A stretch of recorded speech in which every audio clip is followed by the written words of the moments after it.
क्या लगाया हुआ है? What is this diagram? Anyone?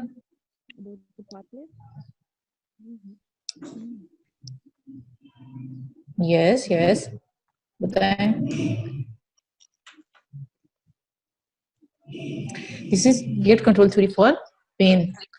ठीक है, गेट कंट्रोल थ्योरी की अगर आप लोगों को समझ आ गई, बेसिकली सारा लेक्चर जो है बेसिकली अगर आप लोगों को ये समझ आ गया तो इसका मतलब ये है कि आप लोगों को पेड़ समझ आ जाएंगे.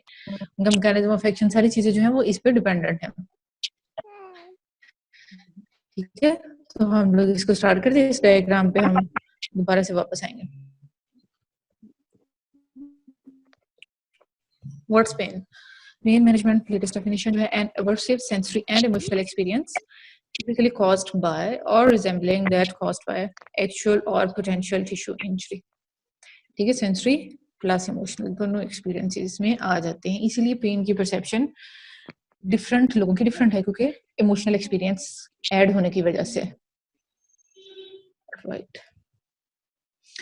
Now classification of pain by onset and duration. थोड़ा सा हम इसको क्लासिफाई करेंगे. एक्यूट पेन है, sudden in onset, usually subsides once treatment को अच्छा रिस्पॉन्स देती है. क्रॉनिक पेन persistent और रिकरिंग भी हो सकती है. इसमें दो सब टाइप्स और डिफिकल्ट टू ट्रीट होती है. क्रॉनिक पेन का ट्रीटमेंट जो है वो हमारा डिफिकल्ट होता है. This is another classification of pain. ठीक है, ये साइट ऑफ ओरिजिन. आप लोगों ने अभी ज्वाइन किया. Okay okay. अच्छा, उन लोगों के लिए हम लोग क्विकली क्या डिस्कस करें? ओपियोइड एनाल्जेसिक्स और एनाल्जेसिक सिस्टम. पेन की डेफिनेशन थोड़ी सी हमने पढ़ी है. Aversive sensory and emotional experience typically caused by और resembling that caused by actual और potential tissue injury. Classification onset and duration के लिहाज से भी कर सकते हैं और साइट ऑफ ओरिजिन के अकॉर्डिंग भी. ऑनसेट ऑफ ड्यूरेशन में एक्यूट पेन हो सकती है. Chronic pain, acute pain sudden onset है, यूजुअली सबसाइड्स व्हेन ट्रीटेड. हमारे पास एक्यूट पेन के बहुत सारे पेशेंट्स इमरजेंसी में जाते हैं. Renal colic is very frequent. Chronic pain persistent हो सकती है, रिकरेंट हो सकती है, डिफिकल्ट टू ट्रीट. इसमें हमारी न्यूरोपैथिक पेन्स खास तौर पे आ जाती हैं. हेडेक्स बहुत सारी आती हैं फीमेल्स में पर्टिकुलरली. क्लासिफिकेशन ऑफ पेन ये एक तरह से हम लोग कह सकते हैं ओरिजिन के अकॉर्डिंग है. सोमैटिक हो सकती है, visual, superficial, vascular, referred, neuropathic, Phantom, cancer, psychogenic and central. ठीक है, टिश्यू ऑफ ओरिजिन के अकॉर्डिंगली या कॉज के अकॉर्डिंगली. न्यूरोपैथिक, फैंटम लिम्ब का हमें कॉन्सेप्ट पता है. After amputation if patient feels pen जहां पे प्रीवियसली लिम्ब था तो दैट इज फैंटम पेन. अब यही सोर्स के अकॉर्डिंग जैसे हमने पीछे थोड़ा सा देखा उसी को थोड़ा सा मैंने आगे किया है. Vascular pain possibly originates from vascular और पेरिवास्कुलर टिश्यूज. ठीक है, वास्कुलर पेन्स में जिस तरह से जो एरिया सप्लाई कर रही होती है वहां से फिर इसकी मैनिफेस्टेशन आ सकती है. फॉर एग्जांपल एमआई में जिस तरह से आ सकती है वास्कुलर रीजन की होती है, लेकिन उसके बाद जिस टिश्यू को सप्लाई करिए उस वहां से भी हमारे पास आ सकता है. Neuropathic results from injury to peripheral nerves, fibres और डैमेज टू द सीएनएस. और ये किसी भी वजह से हो सकता है. आपको पता है बहुत सारी chronic disease, hypertension, diabetes mellitus, rheumatic disease for example rheumatoid arthritis, ये सारी कॉज कर सकती है. इसके अलावा डायरेक्ट इंजरी से भी कॉज हो सकती है न्यूरोपैथिक पेन ट्रॉमा की वजह से. Then superficial pain originates from skin और म्यूकस मेम्ब्रेन्स. अच्छा, ये तो सारा खैर इंट्रोडक्शन हो गया. This is very important. आज का लेक्चर है ही आपका सारा पेन ट्रांसमिशन गेट थ्योरी पे. ये समझ आ गया आप लोगों को, बाकी चीजें समझ आ जाएंगी. यहाँ पे आपने बहुत ध्यान देना है.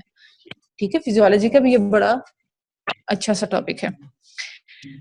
Most common and well described ये थ्योरी है बेसिकली कि पेन जो है वो किस तरह से ट्रांसमिट होती है और किस तरह से इनहिबिट होती है. Simple uses the analogy of gate to describe how the impulse from damaged tissues are sensed in the brain. मतलब इस जिस तरह से गेट से एंट्री भी हो सकती है और एग्जिट भी हो सकता है. सिमिलरली वो कहता है कि एक गेट है वहां से पेन जा भी रही है, वापस भी आ रही है. गेट बंद हो गया तो पेन नहीं जाएगी, गेट ओपन होगा तो जाएगी ट्रांसमिशन. अच्छा, अब इसमें गेट ट्रांसमिशन थ्योरी में पेन ट्रांसमिशन के लिए हम लोग देखते हैं जब भी कहीं पे भी टिश्यू इंजरी है, फॉर एग्जांपल टिश्यू इंजरी हुई है, विजुअल इंजरी हुई है, किसी भी रीजन की वजह से, एमआई की वजह से हो सकती है, ट्रॉमा की वजह से हो सकती है, तो वहां पे बहुत सारी चीजें रिलीज होती हैं. ब्रेडिकाइनिन, हिस्टामिन्स, पोटेशियम, प्रोस्टाग्लैंडिन्स, सेरोटोनिन्स, ये सब क्या करते हैं। उसके अलावा सब्सटेंस पी, उसके अलावा ग्लूटामेट। अब ये सारी चीजें जब रिलीज होती हैं तो ये क्या करती हैं, नर्व एंडिंग्स को स्टिमुलेट करती हैं। ठीक है, ये हम लोगों का बेसिकली अब पेन का हम पाथवे स्टार्ट होने लगा है। पहले इसको थोड़ा सा रिव्यू, फिर हम इसको डायग्राम पे इन डेप्थ देखेंगे। अब ये सारे सब्सटेंसेस रिलीज हुए टिश्यू इंजरी की वजह से, उसकी वजह से नर्व एंडिंग्स स्टिमुलेट हुई। नर्व एंडिंग्स फिर आगे जाकर रिलीज करेंगे ग्लूटामेट और सब्सटेंस पी, हम आगे देखते हैं। नर्व एंडिंग्स दो तरह की हैं, ए फाइबर्स एंड सी फाइबर्स, जो कि पेन से कंसर्न्ड हैं। ए फाइबर्स में से भी स्पेसिफिकली ए डेल्टा फाइबर्स, आपको पता है ए अल्फा होते हैं, ए बीटा होते हैं, ए डेल्टा होते हैं। ए अल्फा कहाँ पे आते हैं, प्रोप्रियोसेप्शन में। ए बीटा कहाँ पे आते हैं, टच सेंसेशन में। ये डेल्टा स्पेसिफिकली जो है ना वो पेन में हमारे फिर आते हैं। कैरेक्टरिस्टिक्स देख लेते हैं इनके। ये delta myelin sheath, myelin covered होते हैं। C fibres are not myelin protected, unmyelinated होते हैं। लार्ज फाइबर्स ये डेल्टा और ए बी, मतलब ये पूरे ग्रुप की भी पेन से रिलेटेड ए डेल्टा है। लेकिन सी फाइबर्स में स्मॉल फाइबर साइज है। ए फाइबर्स फास्ट कंडक्शन होती है, सी फाइबर्स से स्लो कंडक्शन होती है। अब यहाँ पे ये देखो, ए फाइबर्स इनहिबिट पेन ट्रांसमिशन, सी फाइबर्स फैसिलिटेट पेन ट्रांसमिशन। ये बात याद रखनी है। ऐसे भी आप लोगों को पता है फाइबर सी फाइबर से बहुत सारे आप लोगों के एमसीक्यूज बनते हैं। अच्छा, शार्प एंड वेल लोकलाइज्ड होते हैं फाइबर्स की ट्रांसमिशन। ए की सी फाइबर्स की डल होती है, नॉन लोकलाइज्ड होती है।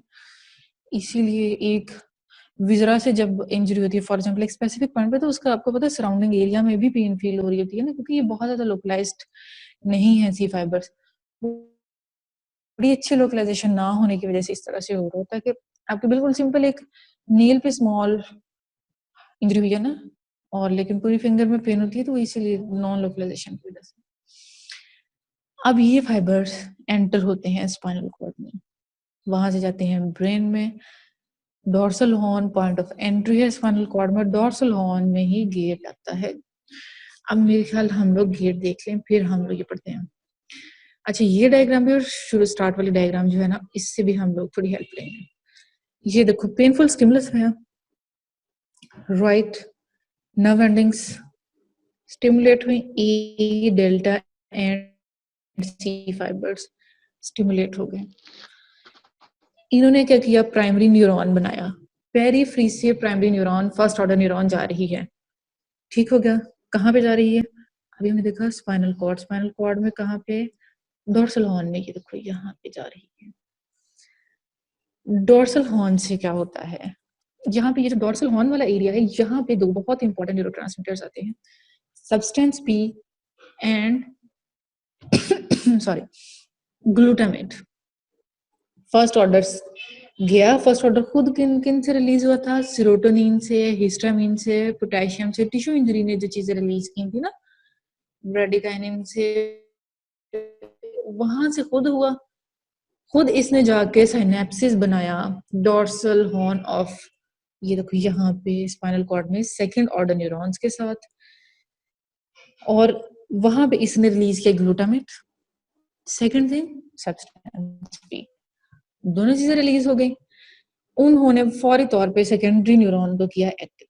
आपको पता है डिकसेशन ऑफ फाइबर्स होती है मिडिल ऑब्लोक एंटेक लेवल पे, तो ये उसने डिकसेशन दिखाई है कि कॉन्ट्रालैटरल चली गई secondary neuron under the effect of substance P and glutamate. ठीक है, ग्लूटामेट और सब्सटेंस पी। सेकेंडरी न्यूरॉन यहाँ से गई थैलेमस, थैलेमस में जाके इसने रिले किया। ठीक हो गई, ये देखो ये रिले पॉइंट थैलेमस का नजर आ रहा है। यहाँ से क्या होगा, ऊपर गई ब्रेन में। ब्रेन में कहाँ पे गई, सेंसरी कॉर्टेक्स में। सेंसरी कॉर्टेक्स की लोकेशन हमें पता है कि वो पोस्ट सेंट्रल गायरस में पड़ी होती है। अब जब गई ना सेंट्रल, पोस्ट सेंट्रल गायरस में, सेंसरी कॉर्टेक्स में, तो फिर बॉडी हमारी जो है ना वो दिखी के भाई मुझे बहुत पेन है।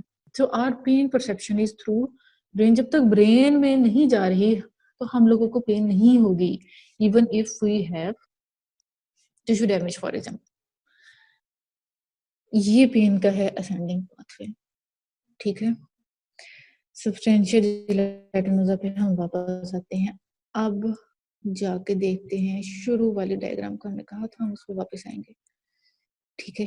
ये देखो, यही सारा कुछ हुआ, ये डायग्राम पे गौर करो, ठीक है। सेरोटोनिन रिलीज हुई नॉरएपिनेफ्रिन पेरिफेरल से, फर्स्ट ऑर्डर न्यूरॉन है, यहाँ पे गया स्पाइनल कॉर्ड, स्पाइनल कॉर्ड में जो है वो हमारे सेकेंड ऑर्डर न्यूरॉन है, और कहाँ से, स्पाइनल थैलेमिक ट्रैक के थ्रू ऊपर गए, ठीक है। और उसके बाद जो है वो यहाँ पे ये देखिए, अब स्पाइनल थैलेमिक ट्रैक दोनों तरफ से जा रही है, उसके बाद ऊपर गए, थैलेमस में गए, वहां से जो है वो लिम्बिक सिस्टम के पास इसका जो है वो पड़ा हुआ है आपका सारा पेन का पाथवे, फिर पोस्ट सेंट्रल गायरस में। ये असेंडिंग पाथवे है, इस पाथवे के थ्रू पेन जा रही है, पेन चली गई, ब्रेन ने परसीव कर ली, ठीक हो गया। फिर दूसरा जो है ना, दैट इज डिसेंडिंग पाथवे, एक और पाथवे भी होता है जो कि काम कर रहा होता है, यही स्पाइनल थैलेमिक ट्रैक है, यही सारा कुछ है। लेकिन यहाँ पे हमने सब्सटेंशिया जिलेटिनोजा वाली एक स्लाइड देखी थी पीछे, तो वो डोर्सल हॉर्न में जो है वो पड़ी होती है। डिसेंडिंग पाथवे में क्या होता है, डिसेंडिंग पाथवे का मैं आपको दिखाना चाहती थी, इसमें क्या क्या चीजें आती हैं। पेरी एक्विडक्टल ग्रे मैटर ऊपर, थैलेमस के एरियाज, पेरी एक्विडक्टल, ये डिसेंडिंग पाथवेज के कंपोनेंट्स हैं। वहां से जिस तरह से मिड ब्रेन में गई, मेडुल्ला, मेडुल्ला के थ्रू वापस, मतलब ऊपर वाला जो इनहिबिशन का सेंटर है ना, that is a bit different, sorry, periaqueductal grey matter, right. Thalamus में भी इसके पॉइंट है। अब ये डिसेंडिंग वाला जो है दैट इज इनहिबिटरी पाथवे। वापस आते हैं उसी डायग्राम के ऊपर, ठीक।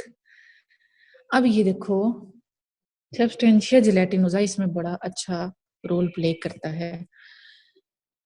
अब ये यहाँ पे गेट का काम कर रहा है, गेट है सब्सटेंशिया जिलेटिनोजा, यहाँ से गेट ओपन हुआ तो ऊपर से सेकेंडरी न्यूरॉन गई, टर्शरी को एक्साइट किया और ब्रेन को बताया मुझे पेन है। अब गेट थ्योरी में क्या कहती है, वो कहती है इस गेट को हम कर देते हैं बंद, सब्सटेंशिया जिलेटिनोजा वाले को, ठीक है। ये वाला जो गेट है ना हमारा, इसको हम करते हैं बंद, फिर पेन जो है वो ट्रांसफर नहीं होगी और हमें सेंसेशन फीलिंग नहीं आएगी पेन की। वो काम किस तरह से होता है, वो कहता है कि आप सब्सटेंशिया जिलेटिनोजा को, ये जो इसने फर्स्ट ऑर्डर न्यूरॉन ने आके किया था एक्साइट, आप इसको एक्साइट ना होने दो। एक्साइट कैसे ना होने दें, वो कहते हैं इसको कोई ऑल्टरनेटिव चीज पकड़ाओ, पेन को भूल जाए, उस ऑल्टरनेटिव चीज को जो है ना पकड़ लें। ऑल्टरनेटिव चीज क्या हो सकती है, ऑल्टरनेटिव चीज हमारी एनाल्जेसिक्स है, स्पेसिफिकली ओपियोइड एनाल्जेसिक्स हैं।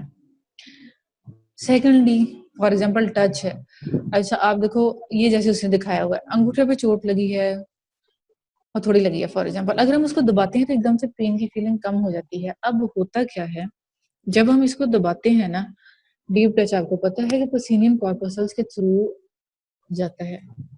प्रोसीनियन कॉर्पसल्स क्या करते हैं, डोर्सल कॉलम मीडियल लेमनिस्कस को एक्टिवेट करते हैं, वो एक्टिवेट वहां से, वहीं पर डोर्सल हॉर्न में गया, ये वहीं पर सब्सटेंशिया जिलेटिनोजा। अब यहाँ पे ये वाली डायग्राम पे अगर गौर करो, ये जो चौकटा बना हुआ है, ये डेल्टा सी फाइबर्स आ रहे थे, ये देखो पॉजिटिव वाले और नेगेटिव वाले उसने बनाए हुए दोनों, ये सी फाइबर जो है वो पॉजिटिव वाले, उन्होंने जाके ये सेंसरी न्यूरॉन में करवाई थी एक्साइटेशन, और ये इनहिबिशन वाले भी हैं डेल्टा फाइबर। अब ये क्या होता है, डोर्सल कॉलम मीडियल लेमनिस्कस जो है ना, वो सेकेंडरी एक्साइटेटरी न्यूरॉन की बजाय ये वाली जो एक इनहिबिटरी न्यूरॉन है ना, इसको करता है एक्टिव।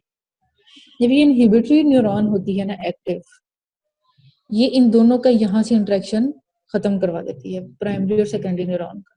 कैसे, सब्सटेंस पी और ग्लूटामेट रिलीज हो रहे थे ना प्राइमरी से, उन दोनों को रिलीज नहीं होने देती, कैल्शियम चैनल्स को एक्टिवेट करती है, pre synaptic calcium channels activate होते हैं, यहाँ से ये हो जाता है खत्म। पेन जब ऊपर जाती ही नहीं है सेंडिंग पाथवे से, तो हमारे पेन की फीलिंग खत्म हो जाती है। ठीक है, इसका मतलब ये नहीं कि टिश्यू डैमेज वहां पे पोटेंशियली एक्चुअल डैमेज नहीं है, लेकिन ये कि हमें नहीं होती, हमारा जो सारा पेन का डिस्ट्रेस था ना वो खत्म हो जाता है, राइट। अब ये डोर्सल कोलोमीडियल इनहिबिटरी न्यूरॉन ने किया है ना काम डोर्सल कोलोमीडियल लेमनिस्कस के थ्रू, तो वो सिर्फ इसके थ्रू नहीं ये काम करती, यहाँ पे पड़े होते हैं म्यू रिसेप्टर्स जो कि हैं ओपियोइड रिसेप्टर्स, सबसे इंपॉर्टेंट ये वाले हैं। इनके ऊपर या तो बॉडी से नेचुरल ओपियोइड आके लग जाए तब भी, या आर्टिफिशियल ओपियोइड आके लग जाए तब भी ये रिसेप्टर एक्टिवेट होते हैं। इनहिबिटरी न्यूरॉन उसी तरह से एक्टिवेट होती है, प्राइमरी सेकेंडरी का इंटरेक्शन खत्म करती है, खुद सेकेंडरी को हाइपरपोलराइज करती है, उसे कहती है कि अब तुमने एक्साइट नहीं होना, तुमने ऊपर ट्रांसमिशन नहीं करनी।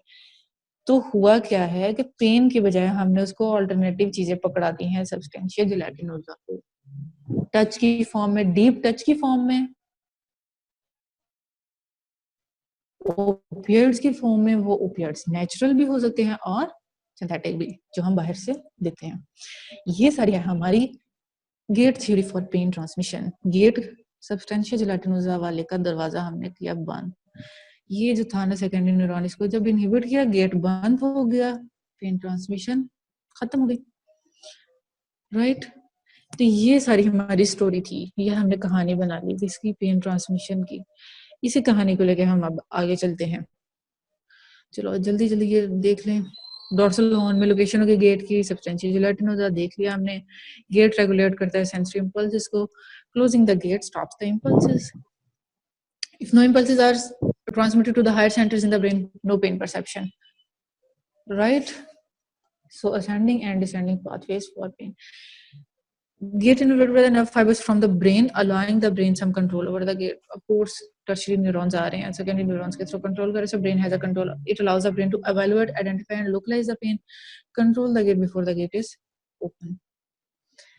T cells threshold, हर पेन ट्रांसमिट नहीं होती, ठीक है। एक थ्रेशोल्ड से अबव गेट तभी ओपन होता है कि अगर एक इंटेंस थ्रेशोल्ड हो, नर्व न्यूरॉन फायरिंग बहुत ज्यादा हो, एक पर्टिकुलर थ्रेशोल्ड से ऊपर जाएगी तो फिर वो ब्रेन तक जाएगी, उससे नीचे वाली जो है वो ब्रेन तक नहीं जाएगी, हमें पता नहीं चलेगा। एंडोजेनस न्यूरोट्रांसमीटर्स, एनकेफेलिन्स, एंडोर्फिन्स, ये सब्सटेंशिया जिलेटिनोसा पे मैंने कहा था ना कि नेचुरल ओपियाइड्स और उसके अलावा कौन से आर्टिफिशियल, तो ये क्या है, नेचुरल ओपियाइड्स, एनकेफेलिन्स एंड एंडोर्फिन्स, ये बॉडी को अपने लेवल पे ही पेन को कंट्रोल कर लेते हैं। Substantia gelatinosa they are produced by the body to fight the pain and they bind to opioid receptors. Once they bind to the opioid receptors, again inhibitory neurons activate. Inhibitory neurons activation से ये जब लगते हैं ना opioid receptors, ये secondary neuron पे पड़े होते हैं। अभी हमने देखा है ना प्राइमरी सेकेंडरी का, तो ये सेकेंडरी न्यूरॉन पे पड़े होते हैं ओपियोइड रिसेप्टर्स एक्टिवेट हो गए और उन्होंने आपको हाइपरपोलराइज कर दिया, उसकी एक्साइटेशन खत्म कर दी, इनहिबिट्स द पेन, पेन खत्म हो गई, गेट क्लोज हो गया। अब सिमिलर वही rubbing the painful area with massage और लिनीमेंट स्टिमुलेट्स लार्ज सेंसरी फाइबर्स। और हम लोग टॉपिकली अप्लाई करते हैं ना, बहुत सारी हमारी टॉपिकल आती हैं, पेशेंट्स को भी हम टॉपिकल एप्लीकेशंस पे भी देते हैं, पार्टिकुलरली मसल इंजरीज के केसेस में ओरल भी देते हैं ड्रग्स हम, और टॉपिकल भी। तो टॉपिकल कभी होता है कि वहां से वो एनाल्जेसिया भी एब्जॉर्ब होता है, लेकिन जो हम उसको रब कर रहे थे ना, मसाज कर रहे थे, उससे ऑल्टरनेटिव पाथवे एक्टिवेट होके वो भी पेन को इनहिबिट कर रहा होता है। सो ओवरऑल रिजल्ट इज हमने गेट क्लोज कर दिया, रिकॉग्निशन ऑफ पेन रिड्यूस्ड और stopped, same pathway is used by the opiates. यही ओपिएट्स का मेकैनिज्म ऑफ एक्शन है। अब हम आते हैं एनाल्जेसिक्स की तरफ। What are analgesics? Medications that relieve pain without causing loss of consciousness.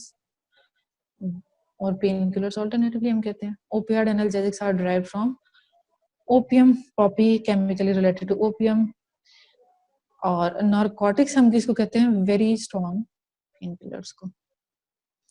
Classifications of analgesics, opioids और non-opioids में हम इसको divide करते हैं। Opioids can be agonist, they can be mixed agonist antagonist, और they can be antagonist। Her group की examples लिखी हुई हैं अब आप लोगों ने देखा है ना म्यू रिसेप्टर जो सेकेंडरी न्यूरॉन पे पड़ा हुआ था, ये देखो यहाँ पे ये जो रिसेप्टर पड़ा हुआ था ना, तो खुद सोचो कि जब रिसेप्टर ओपियोइड रिसेप्टर एक्टिवेट होगा तो उसने तो आगे वाले न्यूरॉन को इनहिबिट ही करना है, तो अगर वो रिसेप्टर एक्टिवेट है उसने तभी इनहिबिट करना है, अगर वो इनहिबिट हो मतलब एंटागोनिस्ट हो लेकिन वो रिसेप्टर ऑक्यूपाई हो जाता है ना, तभी वो इनहिबिट करेगा। इसलिए तो इस तरह से इसका मिक्स्ड एगोनिस्ट एंटागोनिस्ट इफेक्ट आता है।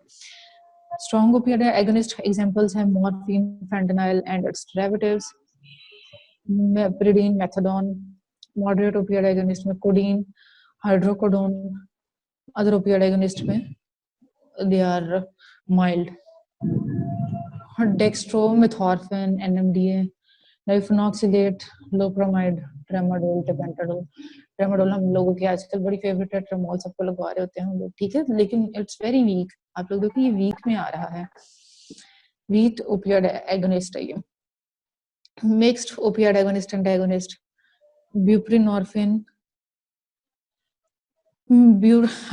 ब्यूटाफिनोल, नेल्बोफिन, पेंटासिन। नेल्बोफिन भी आप लोगों का बड़ा एक फेवरेट है सबका, किन्स, ठीक है। सर्जरी में, गायनी में, मेडिसिन में हम लोग इतना मरीजों को किन्स लगवाते हैं, तो हम लोगों को पता होना चाहिए बेसिकली है कि मिक्स्ड ओपियोइड एगोनिस्ट एंटागोनिस्ट है नेल्बोफिन, ठीक है, लेकिन ये भी वीक है। जो स्ट्रॉन्ग हमारे ओपियोइड एगोनिस्ट है वो तो यूजुअली अवेलेबल नहीं है कॉमनली हमारे वार्ड्स में और हमारे हॉस्पिटल। उसी को थोड़ा सा एक डायग्रामेटिक फॉर्म में हम कर दिया। Strong morphine, methadone, meperidine, codeine, oxycodone, weak में प्रोपोक्सिफेन। दूसरी एग्जांपल जो हमने देख ली थी डेक्स्ट्रोमेथॉर्फिन और ये ट्रेमाडोल, टेपेंटाडोल, ये ट्रू नहीं है असल में, इसलिए इनको जो है वो यहाँ पे लेदर डाला हुआ। Mixed agonist antagonist, buprenorphine, nalbuphine. Antagonist क्या है ओपियोइड्स के, यहाँ पे आप लोगों का एमसीक्यू बड़ा अच्छा सा आता होता है। नैलोक्सोन, नैल्ट्रेक्सोन, इनका थोड़ा सा हम एंड पे देखेंगे, राइट। नेचुरली एक्टिंग ओपियोइड्स को मैंने इसलिए अलग से थोड़ा सा डाला है, ये आप लोगों का बड़ा अच्छा सा एमसीक्यू बनता है, याद रखनी है। नेचुरली एक्टिंग वाली जो है ना, वो सारे नाम याद रखने हैं। फॉलोइंग 6 ओपियम अल्कलॉइड्स 6 हैं, मॉर्फिन, ठीक है, उसके अलावा नार्कोटीन, कोडीन, थीबेन, देन पेपाविरिन एंड देन नार्सिन। ये सारे के सारे क्या हैं, नेचुरली अकरिंग है। मतलब अगर हम लोग कहाँ से आते हैं, opium is extracted from the plant पेपरवर सोमनिफेरम, ओपियम या Poppy plant, and morphine is a primary active component of the opium. तो ये बेसिकली नेचुरली रॉ इंग्रेडिएंट को भी हम यूज कर सकते हैं। All the raw ingredient will be very strong, ठीक है। ये और इसी की जो है आपका सारा आगे जो ड्रग ऑफ अब्यूज के लिए भी इसको यूज करते हैं। Endogenous neural polypeptides such as endorphin and enkephalins are also natural opioids, ठीक है। ये within the body वो तो एक प्लांट में है ना, within the body वाले हमने पीछे भी देखे थे एंडोर्फिन और enkephalins, all they are very weak. जो ये बाहर वाले नेचुरली अकरिंग सिंथेटिक में वो है, लेकिन बॉडी में बहरहाल नेचुरली भी है, तो नेचुरली वाले दोनों भी याद रखने हैं। ये भी आपका एमसीक्यू है बड़ा अच्छा सा। Okay, then there are non opioid analgesics. NSAIDs क्या करते हैं, inhibit COX-2, then aspirin, paracetamol, PCM, indomethacin, ibuprofen, diclofenac, ये हम सब बहुत फ्रीक्वेंटली ये सारे ड्रग्स यूज करते हैं, तो NSAIDs एक बड़ी फ्रीक्वेंटली यूजिंग क्लास है।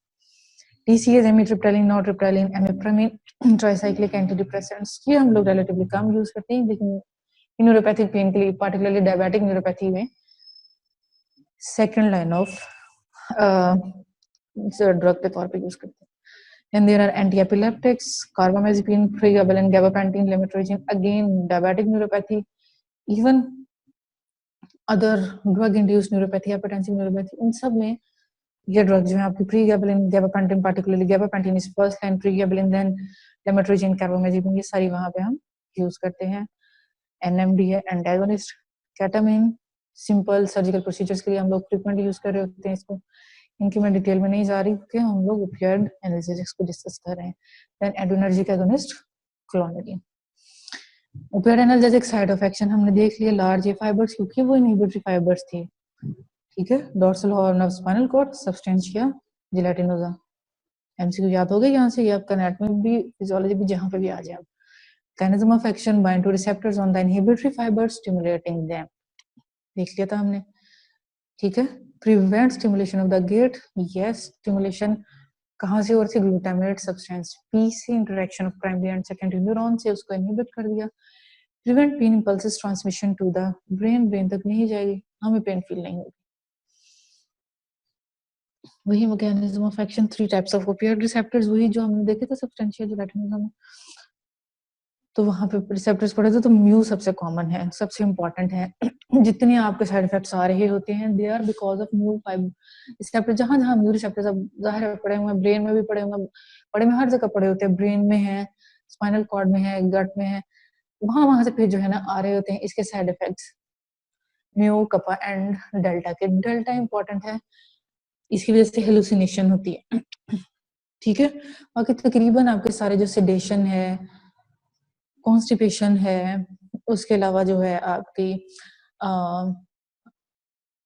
डिहाइड्रेशन है, या आपकी जो ड्राइनेस ऑफ माउथ, ये सारे आ रहे होते हैं। मेजर साइड इफेक्ट जो है ना वो म्यू की वजह से आ जाते हैं। डेल्टा हेलुसिनोजन, डेल्टा को हेलुसिनोजन के साथ याद रखना है कि अगर कोई आ जाता है तो वो फिर इसका इफेक्ट होगा।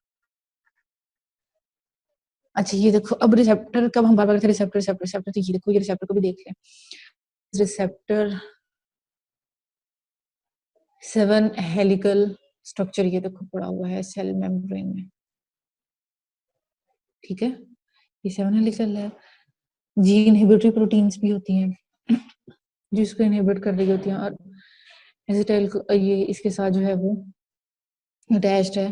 एक्टिवेशन भी इसकी वहीं से हो रही होती है, जब एक साइड एक्टिवेटरी या एक्साइटेटरी इसके साथ आके लगेगा कोई भी स्टिमुलस, तो वो इनहिबिटरी प्रोटीन को डिटैच कर देगा, रिसेप्टर ओपन हो जाएगा, कंसंट्रेशन ऑफ सीएमपी जो है वो डिक्रीज हुई, कैल्शियम एंट्री उसकी वजह से हुआ था, क्योंकि ये इनहिबिटरी रिसेप्टर है ना, इसलिए इसके साथ इनहिबिटरी जी प्रोटीन्स लगी हुई हैं।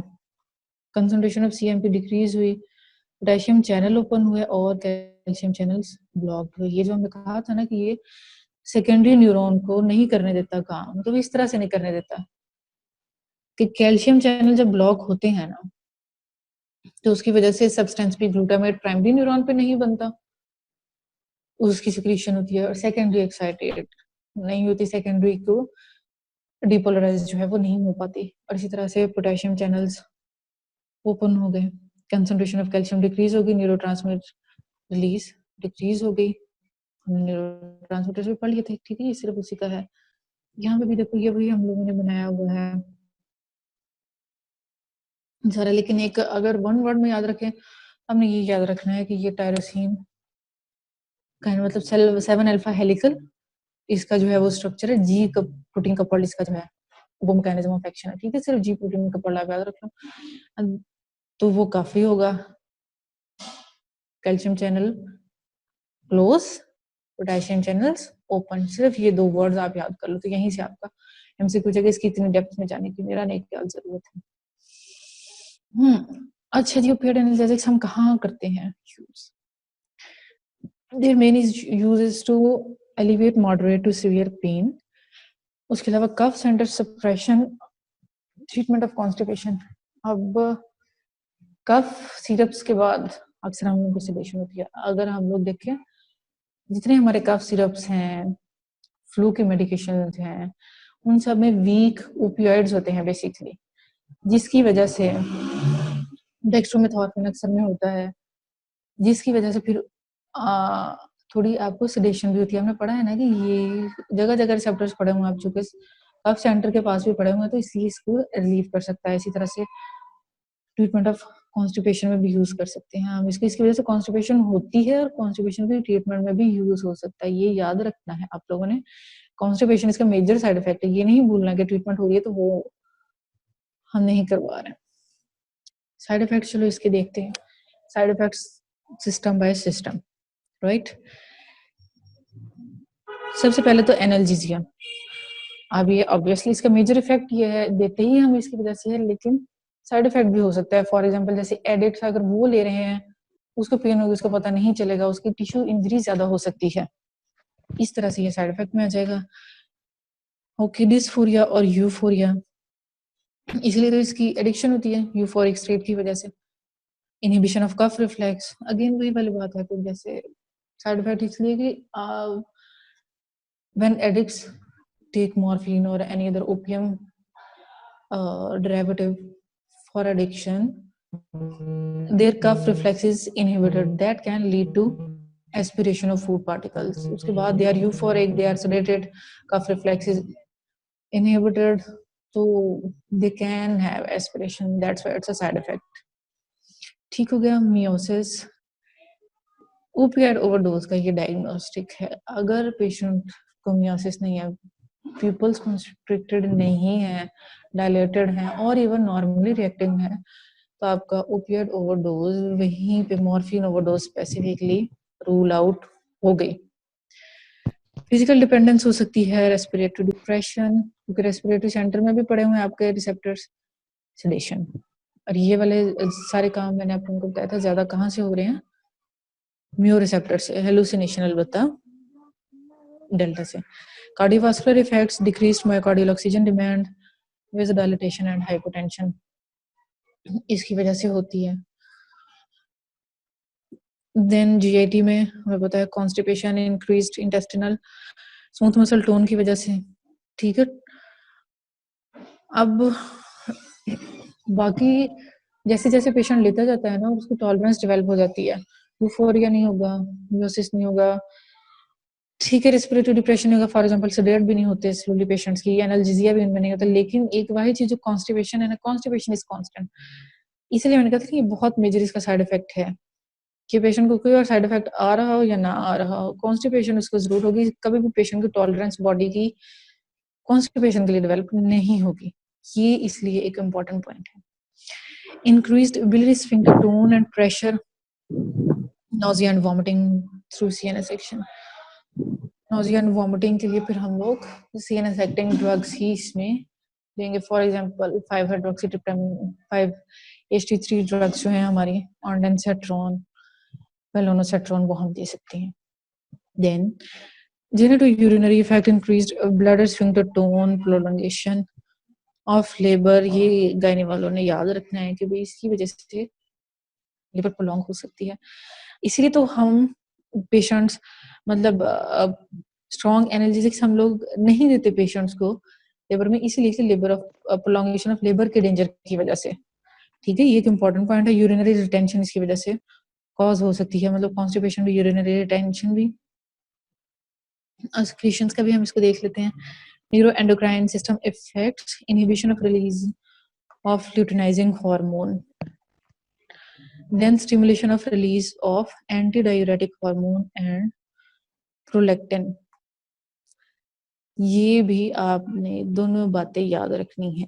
मॉर्फिन जब हम किसी को देंगे, एलएच की रिलीज इनहिबिट हो जाएगी और एडीएच और प्रोलैक्टिन की रिलीज जो है वो इंक्रीज हो जाएगी। ये इंपॉर्टेंट पॉइंट्स हैं। और हमने ज़ाहिर पढ़ा था पीछे कि और सारे इफेक्ट्स क्यों आ रहे हैं, इसकी सिर्फ रिसेप्टर की लोकेशन की वजह से। ठीक है ना, जहां जहां रिसेप्टर पड़ा वहां जाके ये काम कर देगा, वर्ड स्प्रेड इसके बॉडी में। Immune system suppression of function of natural killer cells, ये किसका ड्रॉबैक होगा। Then dermal effects, flushing, pruritus, urticaria, hives, ये सब कुछ इसकी वजह से हो सकता है। ये सारे साइड इफेक्ट्स आ गए। ठीक हो गया, ये हमारी जो है थोड़ा सा स्टेप लैडर पैटर्न सबको याद होगी। सीढ़ियां चढ़ते जाते हैं हम लोग और पेन का ट्रीटमेंट करते जाते हैं। फर्स्ट स्टेप पे हम लोगों के आते हैं एनसेड्स, और एनसेड्स में से भी simple NSAIDs, paracetamol. Then we will switch to other NSAIDs, diclofenac. लेकिन एक इसमें बात याद रखनी है कि 7 डेज से पहले, यानी ड्रग का इफेक्ट आने से पहले, 1 वीक कहती हैं, कुछ 2 वीक्स कहती हैं, ज्यादातर 2 वीक्स कहती हैं, हमने से पहले एनसेड भी स्विच नहीं करना है। एनसेड्स पे ही पेशेंट को रखना है, पैरासिटामोल पे ही रखना है। हमारे पास ओपीडी में पेशेंट्स डेली आते हैं आज एक ड्रग कल दूसरी कल तीसरी, तो आपने उसको स्टेप लैडर, अगले लैडर पे तब चढ़ना है जब पिछली लैडर, जब उसका पिछला स्टेप जो है वो कंप्लीटली आपने यूटिलाइज कर लिया। तो माइल्ड पेन के लिए आपने एनसर्ट्स देने हैं, मॉडरेट टू सीवियर पेन के लिए कोडीन, हाइड्रोकोडोन दे सकते हैं, प्लस माइनस नॉन ओपिएट्स यानी जो एनसेड्स हैं उनको भी हम स्टेप पे ले सकते हैं। सीवियर पेन के लिए स्ट्रॉन्ग ओपिएट एगोनिस्ट। ये भी थोड़ा आपके जो है वो एमसीक्यूज के लिए इंपॉर्टेंट है, इसलिए मैंने इसको यहाँ पे ऐड किया है। ठीक हो गया? अच्छा जी, अब ये थोड़े से इम्पोर्टेंट पॉइंट्स हैं, एक तरह से आप कह लें कि आपके इम्पोर्टेंट पॉइंट्स टेक होम भी, जहां से आप लोगों के एमसीक्यूज बन सकते हैं। ठीक है, एंडोजिनस ओपियाइड पेप्टाइड्स कौन कौन से? Endorphins, enkephalins and dynorphins. 3 receptors families है, mu, kappa and delta. Naloxone क्या करता है? Reversal for respiratory depression. एक पेशेंट आया, म्यूसिस है, सिलेटेड है, रेस्पिरेटरी डिप्रेशन में जा रहा है, उसको फिर हम लोग नेलोक्सोन देंगे। ये ओपियोइड ओवरडोज में यूज होता है। नेल्ट्राक्सोन क्या करता है? Decrease craving for alcohol and used in opioid addiction. ये ओवरडोज में यूज होता है नेलोक्सोन, और नेल्ट्राक्सोन जो है ये एडिक्शन में यूज होता है। एडिक्शन में नेलोक्सोन का रोल नहीं है, और इसी तरह से ओवरडोज में नेल्ट्राक्सोन का रोल नहीं है। ये दोनों बातें आप लोगों ने बहुत अच्छी तरह से याद रखनी है, ये एमसीक्यू वाइज बहुत इंपॉर्टेंट है।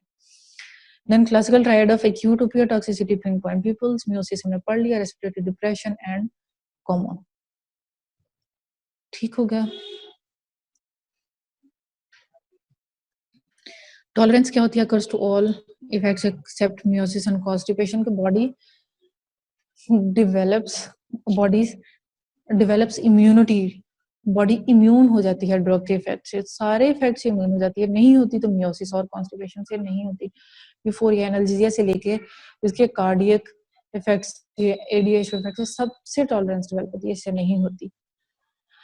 ओपियोइड विथड्रॉल में क्या क्या हो सकता है? यॉर्निंग होगी, lacrimation, rhinorrhoea, salivation, anxiety, sweating, goosebumps, muscle cramp, spasm, CNS, origin pain हो सकती है इसमें।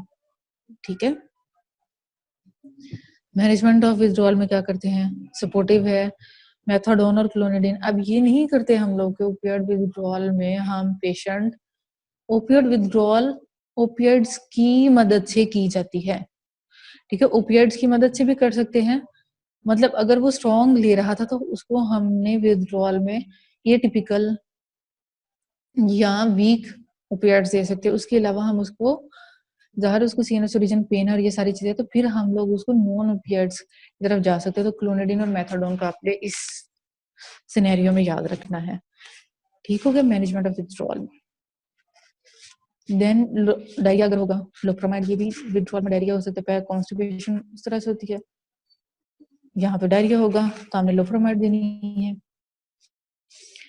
देन डेक्स्ट्रोमेथॉर्फिन कफ में देनी है, पहले भी हमने देखा। अच्छा जी, this was all about opioids. इसको मिनिमल पॉसिबल जो आप लोगों के लिए जरूरी था मैंने इसको किया था, अदरवाइज हम एक्सपेंड करें तो हम इसको बहुत ज्यादा एक्सपेंड कर सकते हैं। सो मेरे ख्याल अब हम माइक्स ओपन कर लेते हैं क्वेश्चंस के लिए और एमसीक्यू रिकॉल्स को डिस्कस करने के लिए। So any questions? इसी तरह से बोल दिया और आप लोगों को सुनना नहीं, ठीक है? अच्छा, अभी और क्वेश्चंस?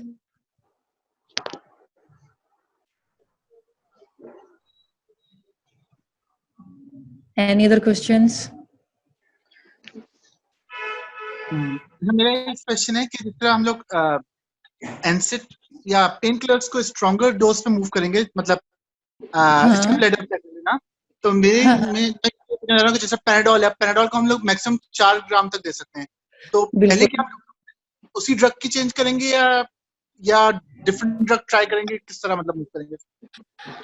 अच्छा, हाँ चलो ठीक है, इसको हम कर लेते हैं डिस्कस। देखो पैनाडोल है, आपने शुरू किया उसको 1500 मिलीग्राम से, for example 500 milligram TDS 1500 milligram हो गई। पेशेंट 1 वीक के बाद आपके पास आया, मेरी पेन रिलीफ नहीं हुई या पार्शियल रिलीफ है, हमने इसकी डोज स्टेप अप कर दी। और उसको फिर 1 वीक का फॉलोअप दे दिया फॉर एग्जांपल, या खुद ही पेशेंट 1 वीक के बाद आ गया। अब आपने स्टेप लैडर में क्या करना है, पहले maximum dose of the drug use करनी है, उसके बाद आपने सेकंड ड्रग पे स्विच करना है, अनटिल एंड अनलेस पेशेंट को इतनी सीवियर पेन है, आपको नजर आ रहा है कि पेन माइल्ड से सीवियर हो गई है, ठीक है। Right. तो अब आपने, लेकिन अगर पेन माइल्ड की माइल्ड ही है, या मॉडरेट की मॉडरेट ही है, या बिल्कुल सीवियर की सीवियर ही है, आपने सबसे पहले क्या करना है, माइल्ड पेन में एक ड्रग दी उसको, फॉर एग्जांपल पैरासीटामोल दी, उसकी मैक्सिमम ड्रग डोज आपने ट्राई की फॉर 2 वीक्स एटलीस्ट, नहीं रिलीफ फॉर 2 वीक्स के बाद आपने उसी क्लास के सेकंड ड्रग पे जाना है, आप चले गए डाइक्लोफेनेक पे, ठीक है। इसी तरह से डाइक्लोफेनेक की आपने पहले लो डोज स्टार्ट करवाई, ठीक हो गया, फिर आपने उसकी मैक्सिमम डोज कर दी, फिर डाइक्लोफेनेक पे भी again wait for 2 weeks to switch the drug. ये माइल्ड पेन में इस तरह से होगा।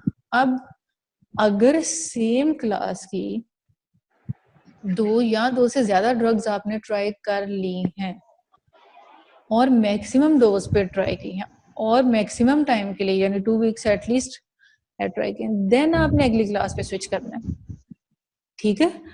फिर आपने वहां से अगली क्लास पे जाना है, अगली क्लास पे आप लोग फिर जब स्विच किए, फॉर एग्जांपल मॉडरेट पेन में हम कोडीन दे रहे थे ना, कोडीन पे आप लोग स्विच करके अगेन उसकी लो डोज से स्टार्ट किया, उसको टाइट्रेशन ऑफ डोज करनी है, ज्यादा डोज, फिर आपने वहां से आगे मूव करना है, ठीक है। ये इसके पीछे मतलब स्टेप लैडर में है उसका कि maximum tolerated dose for at least 2 weeks, ज्यादातर बुक्स 2 वीक्स कहती हैं क्योंकि उसका इफेक्ट आते आते टाइम लगता है ड्रग का, ठीक है, इस तरह से। Right. Thank you. Okay, most welcome. Any other questions?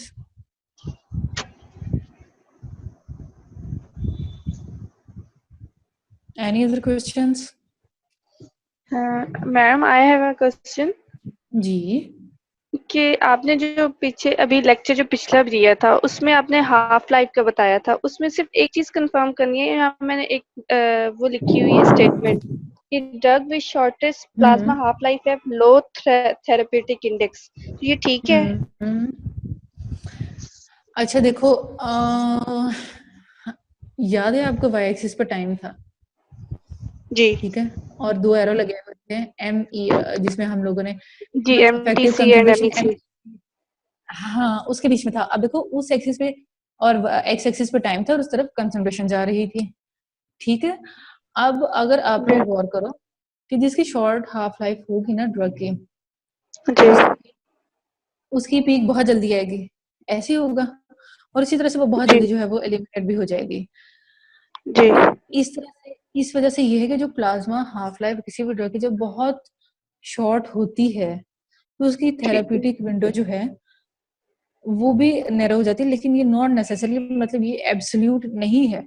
हाँ लेकिन आपकी स्टेटमेंट ठीक है, आपने जो कहीं से लिखी हुई है, ठीक है। ये MCQs के वजह थोड़े से पॉइंट्स लिखे हुए होते हैं तो वहां पे मैंने लिखी हुई थी, तो इसलिए मैं कंफर्म करना चाहती थी कि ये चीजें ठीक है या नहीं है।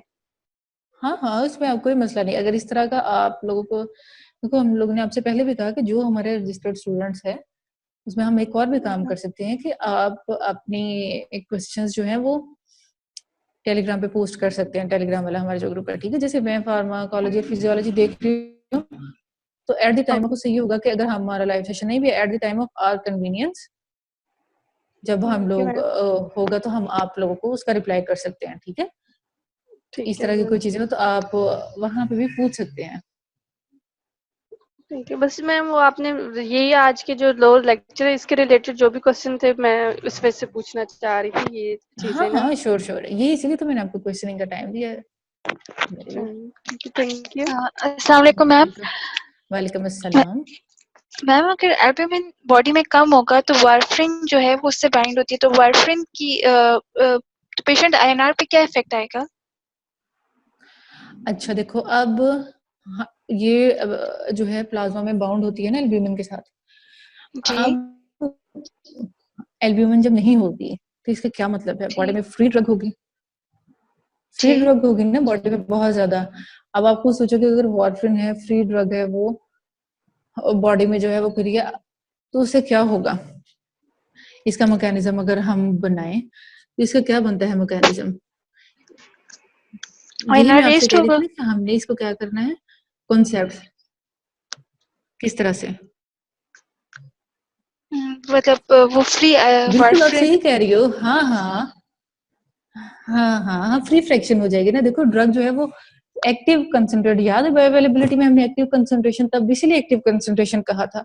जो एल्ब्यूमिन के साथ बाउंड है वो तो एक्टिव है ही नहीं, जो फ्री है वो एक्टिव है। अब एल्ब्यूमिन के साथ बाइंड ही नहीं हो रही वार्फरिन, और ढेर सारी वार्फरिन जो है वो ठीक प्लाज्मा में फ्रीली मतलब ब्लड में फिर रही है, तो क्या करेगी वो, उसके एंटीकोगुलेशन इफेक्ट उसका ज्यादा हो जाएगा।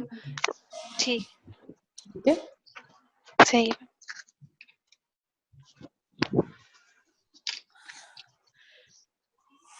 Okay, any other questions? No questions?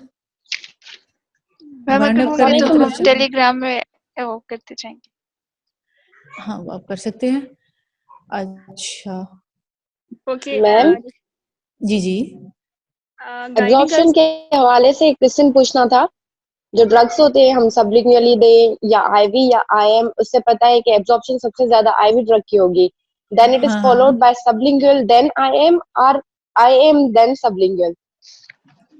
नहीं नहीं, इसमें सबलिंगुअल की ज्यादा है देन आई एम। हाँ ये तुम लोगों का एक बड़ा कंट्रोवर्शियल एमसीक्यू होता है, मुझे याद है, लेकिन अभी हमने पढ़ा था ना हाँ मैम, इनहेलेशन ऐसे था देन। कि हाँ नहीं, मैं आप लोग जो है मेरे हिसाब से, और इसको मैंने थोड़ा रिसर्च भी किया था उस एमसीक्यूज की खातिर, तो यही है कि आपकी फर्स्ट सबलिंगुअल देन इंट्रामस्कुलर। ठीक है, जी मैम, थैंक यू।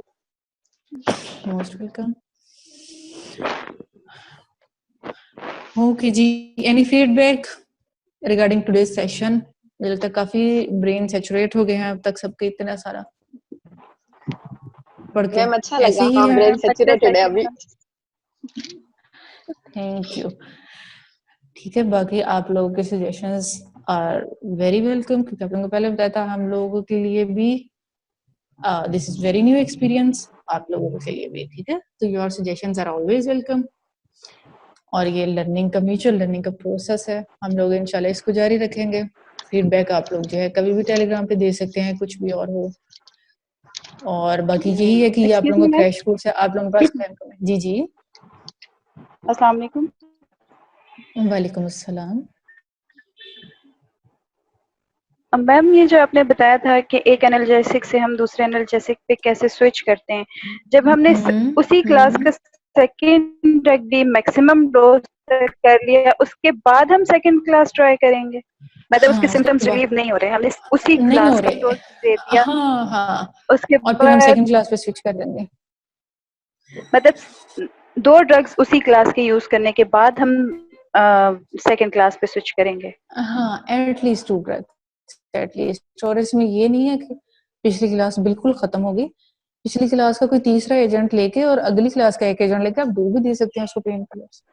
ठीक है, मतलब आप जिसकी 2 ड्रग्स जिस क्लास से ट्राई की हैं, अगर उसे थोड़ा बहुत उसको पेशेंट को फर्क पड़ा था, तो आप वही ड्रग या उसकी सिस्टर ड्रग लेके और उसके साथ ही आप नेक्स्ट क्लास की ड्रग ऐड कर दें, उसको ज्यादा डोज में रखे, सेकंड क्लास की ड्रग को लो डोज में रखे, तो आप इस तरह से कॉम्बिनेशन में भी दे सकते हैं।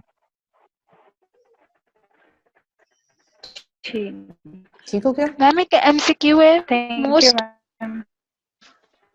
Most welcome. जी जी, most oral drugs given after meal because to increase the bioavailability or to reduce the gastric upsetness. हाँ अब इसमें ये है कि देखो अल्टीमेटली क्या होगा, बायोअवेलेबिलिटी ही ज्यादा होगी ना जब स्टमक से आफ्टर मील जो है ना। अब ये हमने गैस्ट्रिक वाले में पढ़ा था, अब देखो आफ्टर मील अब Yes. ड्रग अगर देंगे वो ज्यादा उसकी अच्छी जो Portal है circulation से एब्जॉर्बेबिलिटी होगी, तो बायोअवेलेबिलिटी, हाँ तो बायोअवेलेबिलिटी ही ज्यादा होगी ना अल्टीमेटली। क्या ठीक है ख्याल है? मैम, यानी यहाँ पे इन्होंने आंसर में and reduce result gastric upset yes ma'am लिखा हुआ है, तो इसलिए मैं कंफ्यूज थी, मैंने वो इसको सर्कल उसके, किया था। हाँ हाँ उसकी रीजन भी देखो, उनकी रीजन भी अगर आप देखिए, इसीलिए तो ये बेस्ट चॉइस क्वेश्चन है। उसकी रीजन क्या है, क्योंकि ये एक गैस्ट्रिक लेवल पे काम हो रहा है ना, फूड गैस्ट्रिक लेवल पे एक्ट कर रहा है और वहां पे, तो इसलिए शायद उनकी रीजन भी ठीक है, लेकिन मैं अल्टीमेट प्रोसेस की तरफ जाऊंगी कि बायोअवेलेबिलिटी जो है ना बेसिकली हो क्या रहा है, कहानी आप इधर से पकड़े इधर से पकड़े, ये प्रोसेस कर क्या रहा है, बायोअवेलेबिलिटी ज्यादा कर रहा है, अल्टीमेट रिजल्ट क्या है, बायोअवेलेबिलिटी टारगेट भी हमारा बायोअवेलेबिलिटी वाला ऑप्शन इसलिए जो है ना, ठीक है, that would be better option. ठीक है। ओके देन, अच्छा रहा सेशन आप लोगों के साथ, मजा आया, मुझे अच्छा लगा, आप लोग अटेंटिव थे, क्वेश्चनिंग में भी आप लोग अच्छे थे, तो this session was very nice. I am hoping to work with you guys in the coming days, और यही है कि आप लोगों का क्रैश कोर्स है, आप लोगों के पास टाइम कम है, तो आप लोग अपनी रूटीन भी बनाएं और हमारे रूटीन को भी, आप लोगों को दोनों चीजें साथ साथ लेके चलनी पड़ेगी, ठीक है। रेगुलर सेशन वाले आगे जो आएंगे उनको ये मसला नहीं होगा, आप लोगों के लिए थोड़ा सा है, कोई टाइम कम है, 40 डेज का स्केड्यूल आप लोगों का बना हुआ, उसको मॉडिफाई करें, उसके अकॉर्डिंग चलें। इंपॉर्टेंट पॉइंट्स हम आपको जो बता रहे हैं लेक्चर्स में, इनको अच्छी तरह से याद रखें, आपकी जो है वो ऑडियो मेमोरी भी बनती जाएगी, विजुअल मेमोरी भी बनती जाएगी, ठीक है। तो इसमें यहाँ पे हम सेशन वाइंड अप कर,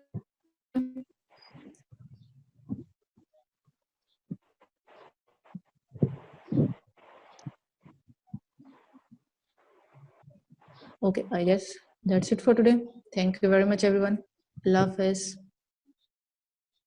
Allah Hafiz. Allah Hafiz.